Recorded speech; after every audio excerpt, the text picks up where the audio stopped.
सबको जय मसीह की। मेरा नाम नीरनावंशी है और मैं जबलपुर से हूँ। मैं जो आज लेकर आया हूँ परमेश्वर का आत्मा जो मुझे आज गाइड किया उसको मैं आपके सामने रखना चाहता हूँ। तो आइए हम परमेश्वर पिता का धन्यवाद करते हैं उससे पहले, और उसकी सामर्थ्य हमारे बीच में काम करे और वो हम गाइड करें।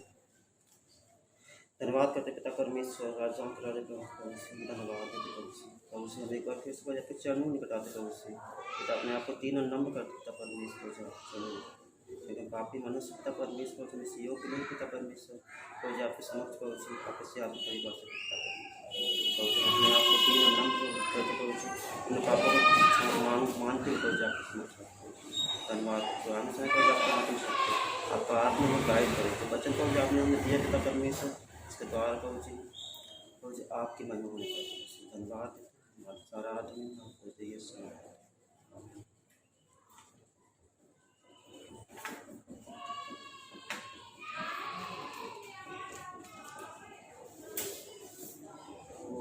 जो परमेश्वर का आत्मा ने मुझसे आज बात किया है सुबह के टाइम पे, तो वो मैं आपके सामने रखता हूँ।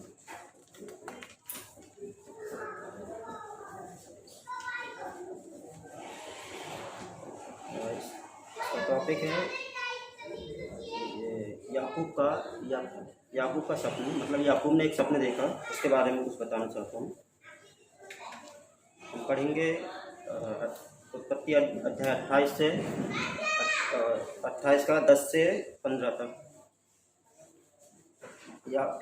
याकूब बेरशेबा से निकलकर हारान की ओर चला और उसने किसी स्थान में पहुंचकर रात वहीं बिताने का विचार किया, क्योंकि सूर्य अस्त हो गया था। इसलिए उसने उस स्थान के पत्थरों में से एक पत्थर ले अपने तकिया बनाकर रखा और उससे स्थान पर सो गया। तब उसने सपने में क्या देखा कि एक सीढ़ी पृथ्वी पर खड़ी है और उसका सिरा स्वर्ग तक पहुंचता है और परमेश्वर के दूत उस पर से चढ़ते उतरते हैं। और यहोवा उसके ऊपर खड़ा होकर कहता है, मैं यहोवा तेरे दादा अब्राहम का परमेश्वर और इसहाक का भी परमेश्वर हूँ। जिस भूमि पर तू लेटा है उसमें मैं तुझको और तेरे वंश को दूंगा, और तेरा वंश भूमि की धूल के किनकों के समान बहुत होगा, और पश्चिम पूर्व उत्तर दक्षिण चारों ओर फैलता जाएगा। और तेरे वंश के द्वारा पृथ्वी के सारे कुल आशीष पाएंगे।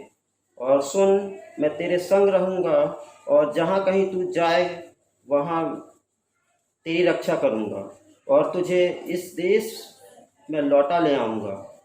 मैं अपने कहे हुए को जब तक पूरा ना कर लूँ तब तक तुझको ना छोड़ूंगा। परमेश्वर पिता ने मुझसे बात किया, उसमें यही वचन था, और उसमें ऐसे मैं बताना चाहता हूँ। जो यहाँ पे 11 में लिखा हुआ है कि उसने किसी स्थान में पहुंचकर वहीं रात बिताने का विचार किया और सूर्य अस्त हो गया था। वो बेरशेबा से निकल कर चला तो वो रास्ते पर ही था, और वो किसी स्थान पर पहुंचा और उसने वहीं पर रात, मतलब सूर्य अस्त हो गया तो वहीं पर रात बिताने की सोचा उसने। और वहाँ पर बहुत सारे पत्थर थे, बहुत सारे पत्थरों में से उसने एक पत्थर लिया और अपना सिराना करके उसको तकिया बनाकर वहीं लेट गया। तो हम यहाँ पे देखते हैं कि वो लेट गया और सो गया। तो हम वहाँ पर वो जो उत्पत्ति में अब्राहम था उसे याद करते हैं यहाँ पर कि जब अब्राहम सो गया था तो उसमें से हव्वा निकली थी, उसकी पसली में से हव्वा निकली थी। वैसे ही जब हमारे प्रभु यीशु मसीह जब क्रूस पर क्रूसीफाई हुए थे तो उनके द्वारा जो लहू और पानी निकला था उसके द्वारा कलीसिया निकली। और यहाँ पे आगे लिखा हुआ, तब उसने स्वप्न में देखा स्वप्न में देखता है कि एक सीढ़ी उसे दिखाई देती। वो सीढ़ी इस मतलब कि ये जब मैं ये वचन पढ़ रहा था तब मुझसे परमेश्वर ने बात की और उसमें मतलब मुझे बताया कि यह सीढ़ी है, उसके बारे में मतलब कि यहाँ पर लिखा हुआ कि उस सीढ़ी पृथ्वी पर खड़ी है और पृथ्वी पर सीढ़ी खड़ी है। ये बहुत मतलब और स्वर्ग की ओर तक है। तो ये कौन है जो मतलब स्वर्ग की ओर तक पहुँचती? यहाँ पे हम देखते हैं कि इसके बारे में पढ़ेंगे यशायाह 28 उसका 16 वचन कि ये सीढ़ी कौन है। इसके बारे में और भी यशायाह 28 यहाँ पे लिखा है, इसलिए प्रभु यहोवा यो कहता है, देखो मैंने सिय्योन में नींव का एक पत्थर रखा है, एक परखा हुआ पत्थर, कोने का अनमोल और अति दृढ़ नींव के योग्य पत्थर, और जो कोई विश्वास रखे वह उतावली ना करेगा। तो यहाँ पे जो परखा हुआ पत्थर वो यीशु मसीह है। और इसे हम और मतलब कि और कंफर्म करने के लिए हम रोमियो अध्याय 9 का 23 में देखेंगे, जहाँ पर यीशु मसीह को कहा गया कि ठेस लगने का पत्थर। तो मतलब कि जो ठेस लगने का पत्थर है वो यीशु मसीह है। और वही पत्थर यहाँ पे बताया जा रहा है, ये जो पत्थर मतलब खंभा बताया जा रहा है वो यीशु मसीह है।